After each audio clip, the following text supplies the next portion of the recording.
Under his leadership, the wing provides combat-ready air crews and aircraft, delivering precision strike capabilities in support of United States Strategic Command and geographic combat commanders worldwide. Colonel Lord received his commission from the United States Air Force Officer Training School in 2003. He is a seasoned B-1B weapons systems officer and brings extensive bomber experience to Ellsworth. His career is deeply rooted in the B-1 community, including a previous assignment at Ellsworth as a flight commander and evaluator weapons systems officer with the 37th Bomb Squadron and commanding the 9th Bomb Squadron at Dyess Air Force Base, Texas, where he led B-1 combat and operations. He's a master navigator who has accumulated more than 2,600 flight hours, including combat missions supporting operations Iraqi Freedom, Enduring Freedom, Freedom Sentinel, and Inherent Resolve. His recent assignment was serving as Deputy Commander of the 2nd Bomb Wing at Barksdale Air Force Base, Louisiana, helping to ensure the readiness of 28 B-52H Stratoform bombers and the well-being of more than 9,200 personnel. I'd like to introduce Colonel Lord.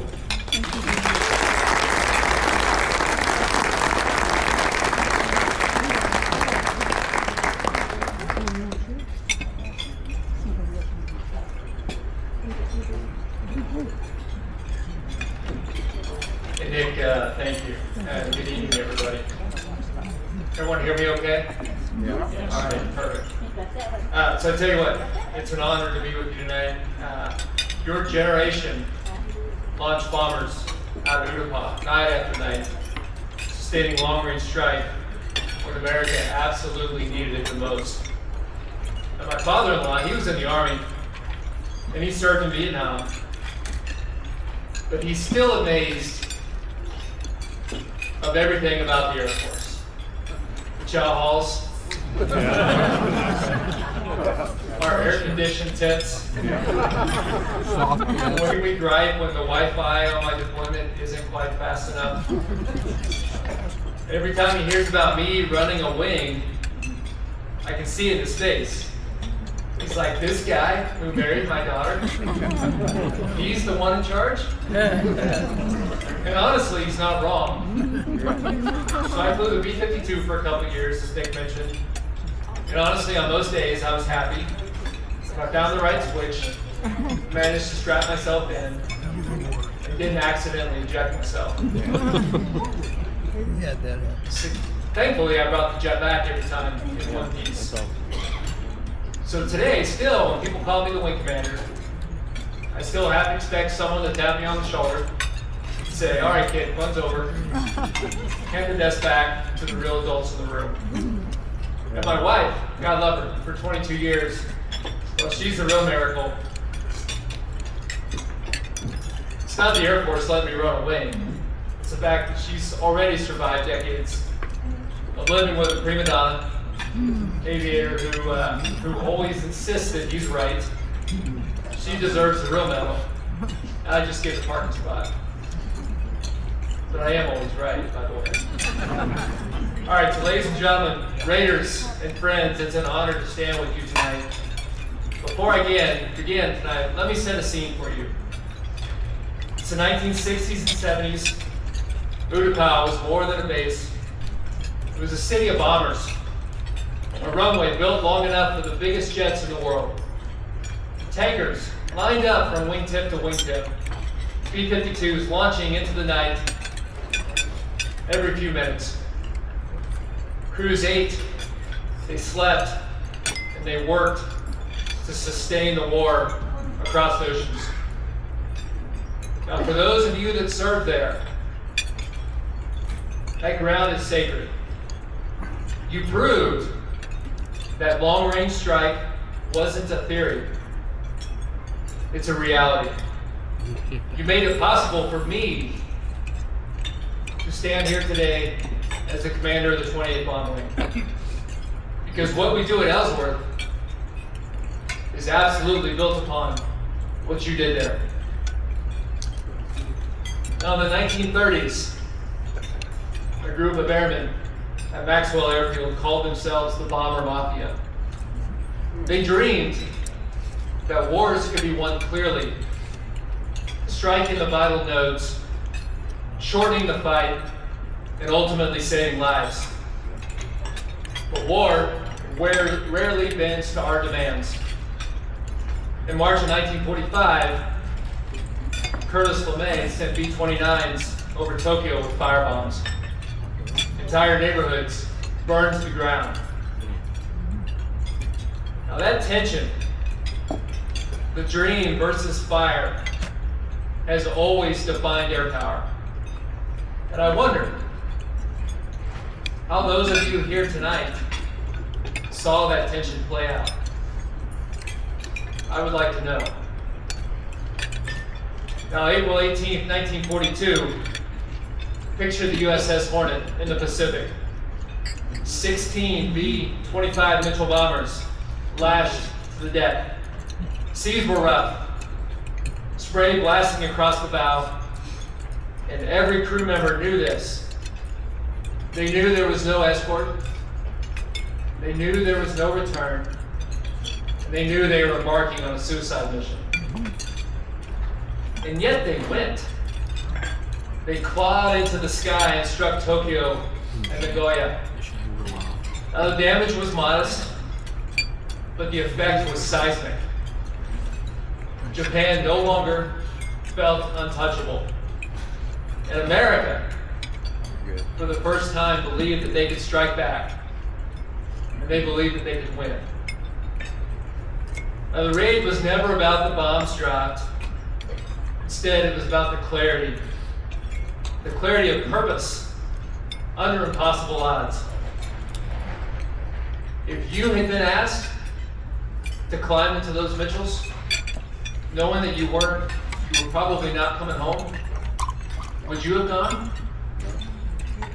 Now fast forward 20 years, the spirit of audacity lived at UTapao. Picture it. I know you all lived it. A human night. The ramp alive with B-52s and KC-135s. The ground shaking from those 8 jet engines sitting at idle. Crews moving quickly. Sorties flowing relentlessly through the night. Now that base proved that long-range strike wasn't a one-time thing. It could be sustained day after day and war after war. And I'll ask you, what did it feel like stepping onto that ramp, knowing that sortie that flew that night might very well indeed change the course of the war? That is your story. And I'd sure love to hear about it. Now, Ellsworth Air Force Base carries that torch today. Desert Fox, 1998. Our B-1 striking combat. The B-1B bombers combat debut. Kosovo, 1999. Heavy bombers flying as surgical scalpels. Afghanistan, 2001 until late 2019. Record tonnage, unmatched loiter time over the Hindu Kush. Libya, 2011. For the first time, bombers taking off from the sanctuary of our home base, flying all the way around the world, striking targets, landing, reloading, striking targets on the way back, and coming back home for their child's T-ball game.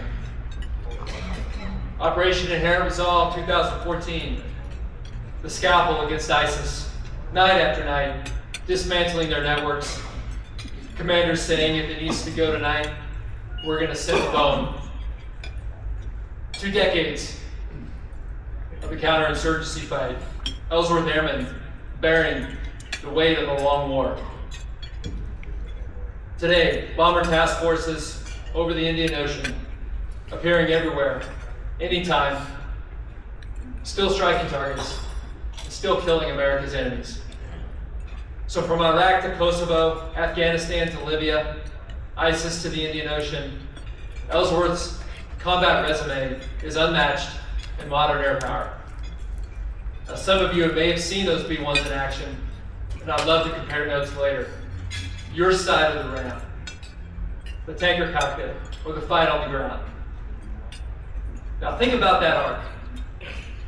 From LeMay's firestorms to danger close strikes in Syria, from entire cities burning to a single aim point a world away.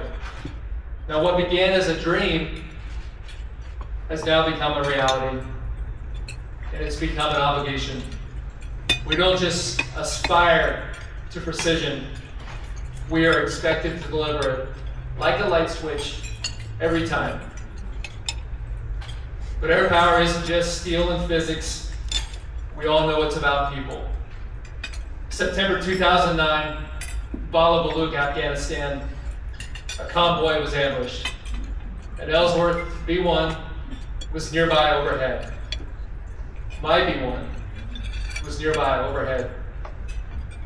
Two danger close bombs ripple off. Seconds drag into eternity. And finally, the ground commander pops up over a crackled radio saying good hits. The convoy survived. But Ellsworth paid the price that day. Staff Sergeant Brian Berkey, an EOD airman, was killed in that firefight.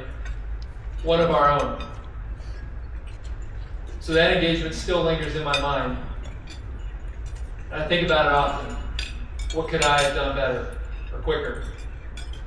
Now that mission reminds us that long-range strike is about lives saved, but also sometimes lives lost. Now many of you have lost comrades. Now how do you carry those memories forward? What lessons should today's airmen hear about that kind of sacrifice? Now that's the weight behind our mission today. That is what keeps me up at night. My priorities for the airmen of Ellsworth Air Force Base are clear. Defend the base, restore faith and confidence in the institution, win today with an eye on tomorrow, and be ready for Raker. Yes, the B-21.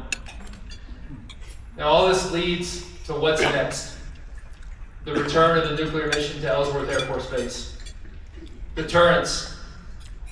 It's about preventing wars before they ever start, before that first missile ever flies. All of our war plans on the shelf have one underlying assumption, that deterrence will hold. Convincing any adversary that their aggression will fail. Now that credibility rests upon the triad. Our missiles, our submarines, and our bombers. Now bombers are different. They're visible, they're recallable, they're flexible. They send a signal before a shot's ever fired. Now that's why the B-21 Raider matters. It's survivable, it's adaptable, carries a dual mission. It will penetrate advanced defenses. It will hold any target in the world at risk. It will reassure our allies, convince our adversaries, and it will fundamentally rewrite the way that we think about combat air power. So now many of you have lived through the Cold War. You know the gravity of that nuclear responsibility. Now what advice would you give my airmen to take this mission back on? So let's go back to where we started, here at UTapao. That base proved that America could sustain long-range strike, day after day, against a determined enemy. The bomber mafia dreamed of precision. LeMay delivered firestorms, Doolittle launched bombers off of aircraft carriers. And you at UTapao proved that long-range strike could and will endure. Now, Ellsworth B-1s carried that mission into Iraq, into Kosovo, into Afghanistan, Libya, Syria. And airmen like Staff Sergeant Berkey remind us of the cost. Now, the B-21 Raider carries that audacity into modern-day deterrence. Now, because of the audacity of long-range strike, it's not always what it destroys. Instead, it's about what it prevents. That was the truth of the Doolittle raid. The truth of UTapao. The truth of Ellsworth's record. And it's the promise of the future. And it's the promise of Ellsworth Air Force Base. Now that is our heritage. But that is your legacy. And that is all of our mission. All right. Now that's all I have. I'm with you.